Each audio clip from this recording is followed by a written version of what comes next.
genetics in it, we don't have the option of homologous recombination. We can't target a gene. So we put a gene back in, it goes random. So we knock it out in location A, but when we transform it, the gene goes in all kinds of different places. We can't put it back in at only region A. And so when we make random mutants, we just get lucky. At some point it lands into a gene of interest. We do the screen, and we identify it in the screen, and we just put the gene back in, but it doesn't always express at the same levels that it did in the wild type. Towards the end, I'll talk about another alga that we're very excited about, where you can do homologous recombination. It's one of the first times we got into that space. And so what happens is, even though the gene went back in and we restored starch, it's not exactly the same amount of starch that's in the wild type. And the students always thought this was contaminated incessantly because these cells were bigger. Every time you put it under the microscope, it was bigger, and it doesn't look that much bigger under the microscope, but when you take the cubed volume, it's actually a lot.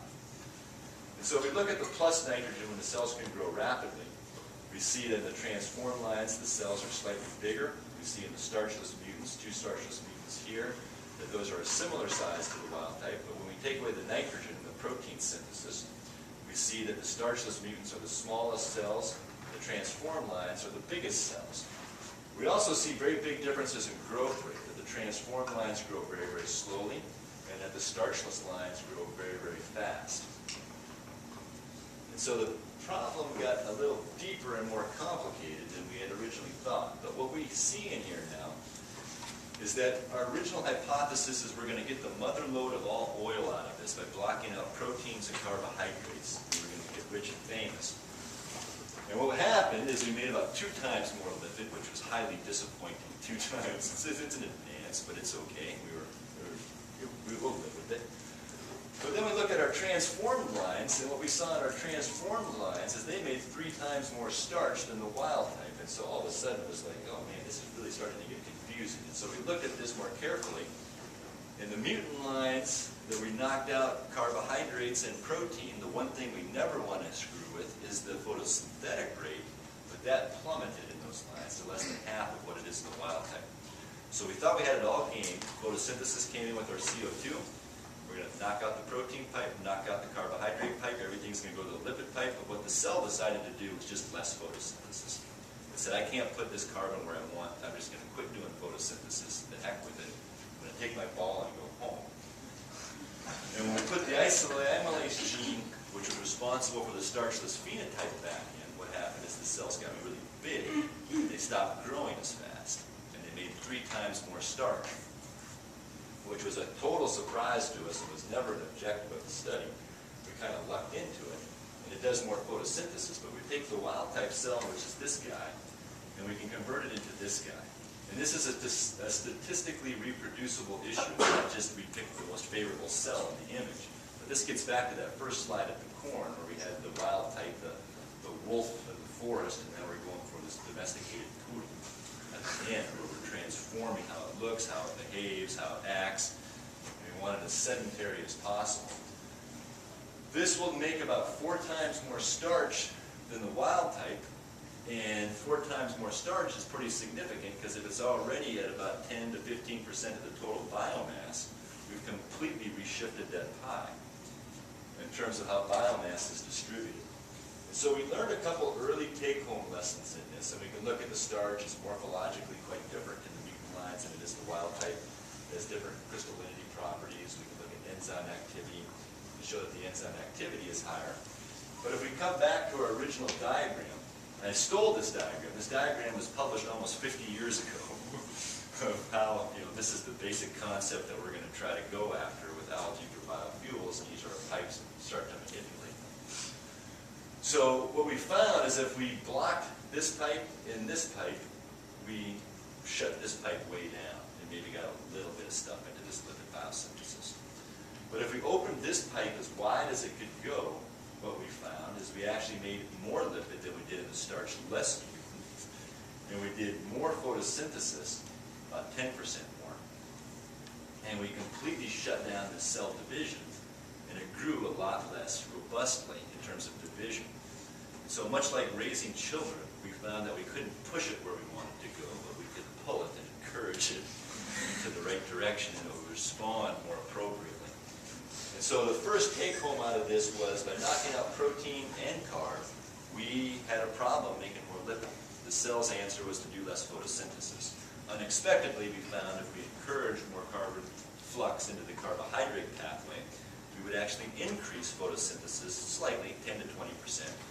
But that photosynthate that went into carbohydrate came at the expense of protein, which to us is enemy number one. And it slowed down the cell division and accumulated more biomass.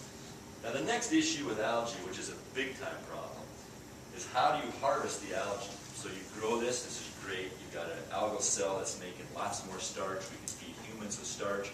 We can take starch and a bunch of different organisms will ferment it into a huge suite of very interesting and valuable products. But how do you get this algae out of water? And this is one of the biggest problems in there. That the best strains we have are about 10 grams per liter of biomass. That's 1 part biomass, 99 parts water. How do you pull them out? And there's lots of strategies, there's lots of flocculation techniques, centrifugation. None of them are viable today. And we don't really have an answer there either yet. We're monkeying around with a variety of things. This is a particle in here, it's a nanoparticle, which is iron oxide, which is magnetic, and we just put a positively charged polymer on it.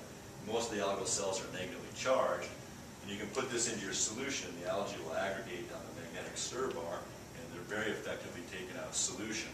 But the recyclability of these isn't good enough. It needs to be 99.9999% again and again and again. But it's a very cool concept, and we're even thinking about putting, many groups are actually doing this, where they're putting ferritins and other kinds of magnetic and iron storage proteins in the cells and trying to pull them out with a variety of other techniques. But that's just one of many ways to think about this, but there's a huge opportunity for those who can figure out how to separate and pull those cells out of the water. Okay, the next thing I want to briefly touch on is we actually got started in this by studying hydrogen production. But it turns out that we think evolutionarily what this hydrogen metabolism in algae is all about is hydrogen uptake. This is a very old experiment that was done in the 30s by Hans Goffman at the University of Chicago that showed if you put algae in with hydrogen gas and CO2 and a little bit of oxygen, they would actually make tons of biomass, plenty of biomass. And I think that this is a function of being in an aquatic ecosystem where hydrogen is present. But what this means, and what we can potentially do with this, is we can take hydrogen generated by whatever source, whether it's wind, electrolysis, PV, but if you give it to these photosynthetic organisms that can oxidize and use it to fix carbon, you can now take hydrogen and you can make starch and lipids. And what that does is it takes us well above and beyond the photosynthetic blueprint, which is over here, and expands us into a space where if we can deliver hydrogen at night, we can increase biomass at night when the culture is normally non-productive, start to shrink our footprint, and we can also potentially cover this or couple this to wind, which is primarily the dissipation of solar energy as heat, which is where most of this comes out. And that gets us into a whole another equation of efficiency, which is going to dramatically shave our footprint if we can realize it, if we can get that to work. But we can now also think about taking wind energy, making it into hydrogen, feeding hydrogen to algae and salt water to make starch, which can feed people. I mean, we can completely start to think about this in ways that I don't think we've ever really put together or had access to from an agricultural perspective. All the algae have 2 hydrogenases. We've been able to knock them out and look at different functionality. A paper by Kalman himself in 1962 showed that hydrogen uptake by algae was indistinguishable from the products that were produced by photosynthesis. And the implication in there is that you can use this reverse pathway to get access to all these other products. We personally think that the ultimate hydrogen storage device is a hydrocarbon. That if you want to store and use hydrogen in the transportation sector, the big issue has always been how do you store the hydrogen and burn it. And the DOE has put billions and billions of dollars into hydrogen storage technologies. I personally think the hydrocarbon is where we want to store it because our engines already work with it. So we come back in here, we think about the algae. Chlamydomonas reinhardtii is what we based our first experiments on. There's lots of people that study Chlamydomonas. It's a very legacy model system. But it is a fraction of what is in the environment.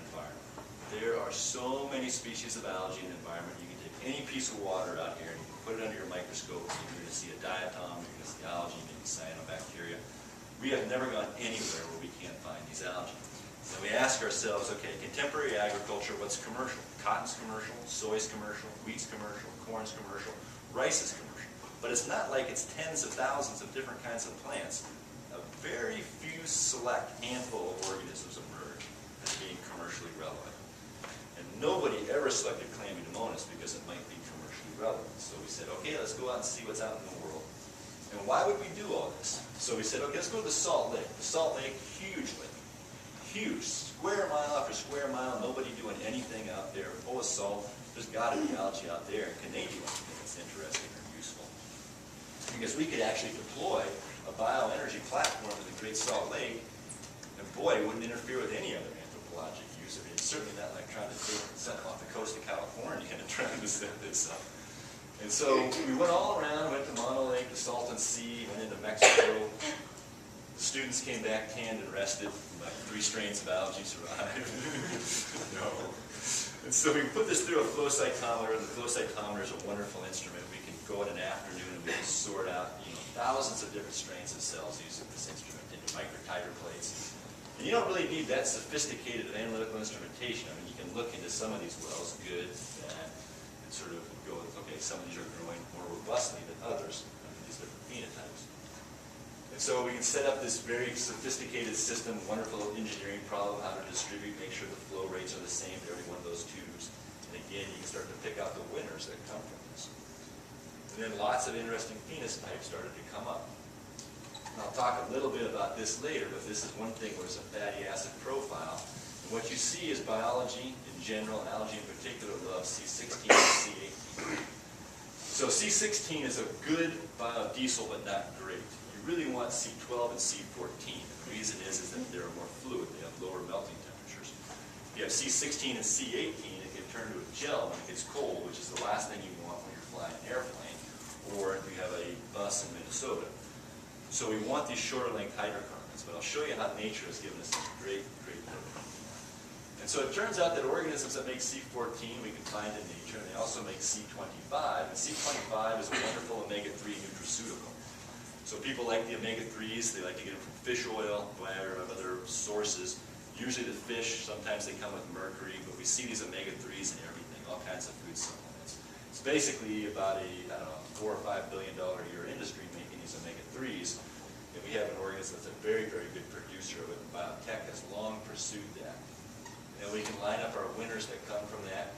We can put them under the microscope. There's this great diversity, all kinds of great organisms. And basically, this one is the focus of interest because it grows everywhere. And I'm not sure if this is going to show up on the slide, but this one is very intriguing because there's these little oil droplets that come out. And this is what we're all about now, is who secretes the oil, who just pumps the oil out. There's many species that are known to do this, Botryococcus among them. And then if we come out to the Great Salt Lake, we can see it's pigmented, highly green. There's algae everywhere. Every nook and cranny has got algae that we can find, winners and losers out of there. And then to grow in that much salt, it turns out they all make this osmoline, so that the internal strength, solute strength, is equal to the external solute strength of the cell. And it turns out that they make sucrose and trehalose. So we have our sugarcane streams of algae that we're getting out of here. These can come up to be like 6 molar within the cell. We have things that make lots of hydrogen gas, things that make lots of C14. And then we look at the community, and this is something that's totally underappreciated, that if you grow a monoculture, you can get it to 10 grams per liter. But where the sewage from Salt Lake City hits the Great Salt Lake, it's a nutrient fiesta, and that's how you harvest it. You can go just pick it up. I mean, it's just thick and dense. And so the question becomes, what do all these other microorganisms do? How can they sustain and support that growth? And we can classify